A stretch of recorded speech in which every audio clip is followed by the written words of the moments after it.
আজকে আমরা জানবো অর্ধপরিবাহী সম্বন্ধে। তো এর আগে আমরা তড়িৎ পরিবহনের উপর ভিত্তি করে পদার্থগুলিকে দুটি ভাগে ভাগ করেছিলাম। একটি হচ্ছে তড়িৎ সুপরিবাহী পদার্থ অর্থাৎ পরিবাহী, আর একটি হচ্ছে তড়িতের কুপরিবাহী পদার্থ অর্থাৎ অন্তরক। এখন কোনো তড়িৎ কোষের সঙ্গে যদি পরিবাহীকে যুক্ত করি, যেমন একটি তামার তার দিয়ে তড়িৎ কোষের সঙ্গে যুক্ত করা হয়, তাহলে পরিবাহীর মধ্যে থাকা মুক্ত ইলেকট্রনগুলি ঋণাত্মক প্রান্ত থেকে ধনাত্মক প্রান্তের দিকে আধান বাহক হিসাবে প্রবাহিত হয় এবং তার বিপরীত দিকে আমরা তড়িৎ প্রবাহের অভিমুখ হবে, অর্থাৎ তার বিপরীত দিকে তড়িৎ প্রবাহিত হয়। তাহলে এখানে আধান বাহক হিসাবে মুক্ত ইলেকট্রন কাজ করে, কিন্তু অন্তরক পদার্থের মধ্যে এই ধরনের কোনো মুক্ত ইলেকট্রন থাকে না।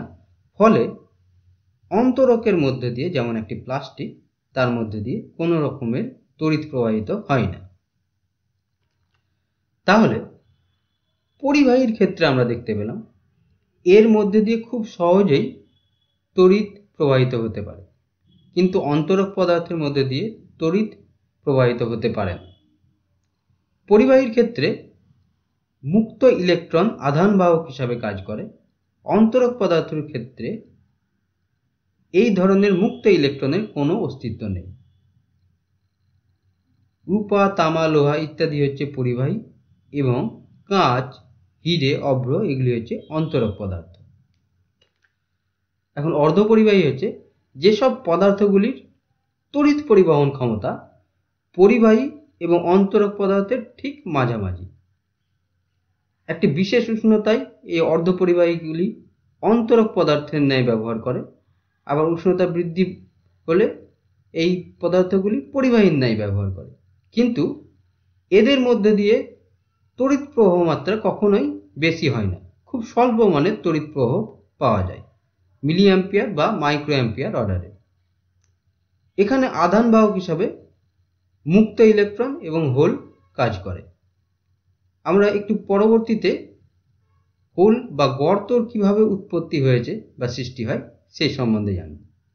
সিলিকন, জার্মেনিয়াম হচ্ছে অর্ধপরিবাহীর উদাহরণ, অর্থাৎ এই সব পদার্থগুলি হচ্ছে অর্ধপরিবাহী।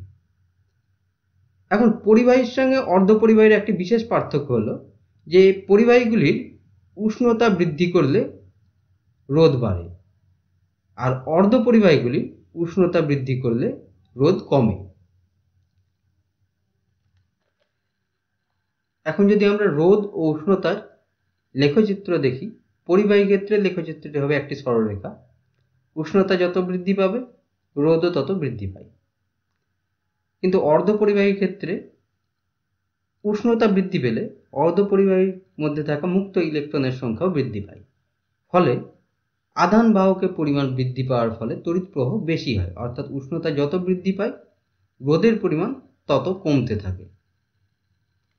এখন পরিবাহিতা সম্পর্কে জানতে গেলে অর্ধপরিবাহীগুলির পারমাণবিক গঠন সম্পর্কে আমাদেরকে জানতে হবে। যেমন এখানে সিলিকনের পারমাণবিক সংখ্যা হচ্ছে 14, অর্থাৎ এদের বাইরের কক্ষে 4টি ইলেকট্রন আছে, অর্থাৎ সিলিকনের যোজ্যতা হচ্ছে 4। শুধু সিলিকনেরই নয়, প্রতিটি অর্ধপরিবাহীরই যোজ্যতা হচ্ছে 4 এবং এরা পর্যায় সারণীর 4র্থ শ্রেণী অর্থাৎ কার্বন শ্রেণীর মৌল। এবং অর্ধপরিবাহীর পরমাণুগুলি নিজেদের মধ্যে সমযোজী বন্ধনে আবদ্ধ থাকে। এখন অর্ধপরিবাহীগুলি হচ্ছে কেলাসিত কঠিন পদার্থ। এদের পরমাণুগুলি পরস্পরের সাথে সমযোজী বন্ধনে যুক্ত হয়ে ত্রিমাত্রিক দেশে একটি নিয়মিত সজ্জায় বা নকশায় সজ্জিত থাকে। এদের বলা হয় ল্যাটিস, এবং ল্যাটিসের একটি ক্ষুদ্রতম নকশাকে বলা হয় একক কোষ। এই একক কোষগুলি পরস্পর নিয়মিতভাবে সজ্জিত হয়ে একটি কেলাসের টুকরো গঠন করে। বিশুদ্ধ অর্ধপরিবাহী হচ্ছে সিলিকন এবং জার্মেনিয়াম। এখানে সিলিকন কেলাসের 5টি পরমাণুকে দেখানো হয়েছে। সিলিকনের একটি পরমাণুর বাইরের কক্ষে 4টি ইলেকট্রন থাকে। এই ইলেকট্রনগুলি পার্শ্ববর্তী থাকা সিলিকন পরমাণুর ইলেকট্রনের সঙ্গে সমযোজী বন্ধন তৈরি করে। এর ফলে মাঝে অবস্থিত সিলিকন পরমাণুটির বাইরের কক্ষে কার্যকর ইলেকট্রনের সংখ্যা হয় 8। এইভাবে প্রতিটি সিলিকন পরমাণু অষ্টক তৈরি করে স্থায়িত্ব লাভ করে এবং এই সমযোজী বন্ধনে থাকা ইলেকট্রনগুলিকে বলা হয় যোজ্যতা ইলেকট্রন।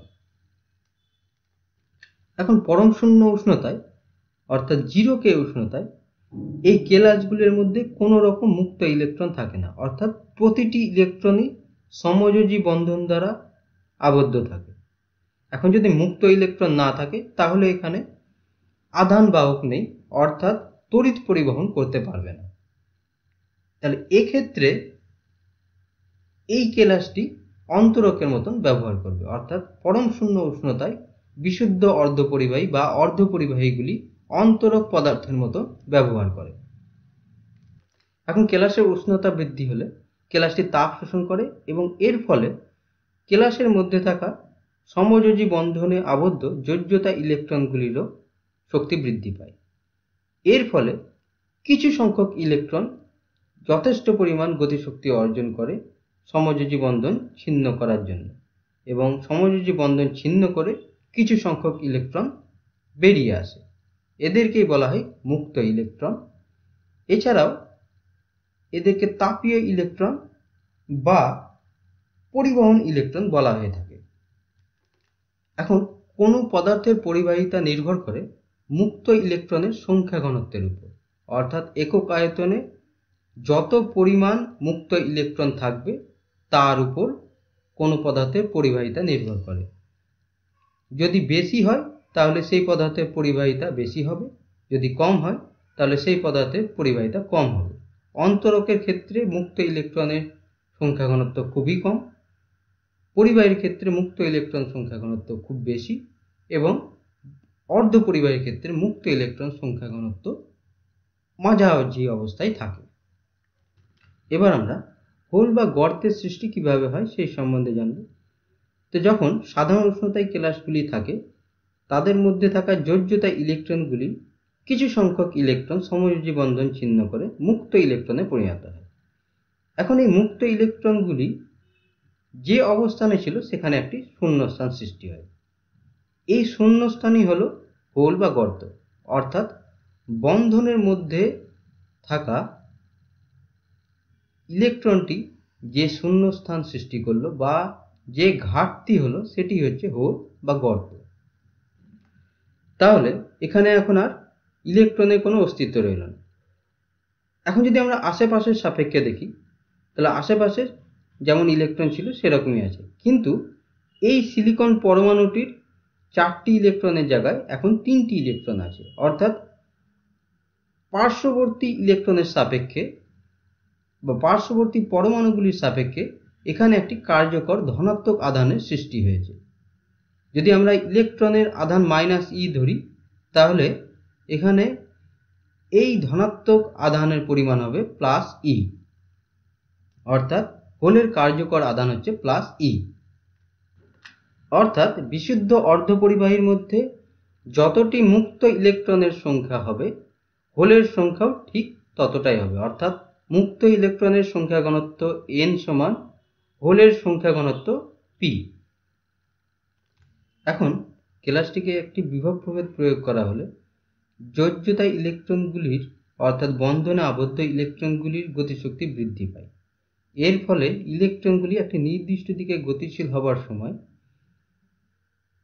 এই শূন্যস্থানগুলিকে পূরণ করে, অর্থাৎ এই পার্শ্ববর্তী ইলেকট্রনগুলি এতটাই গতিশক্তি অর্জন করে যে এই বন্ধন ছিন্ন করে হোল বা গর্ত যেখানে সৃষ্টি হয়েছিল সেই শূন্যস্থানটিকে পূরণ করে।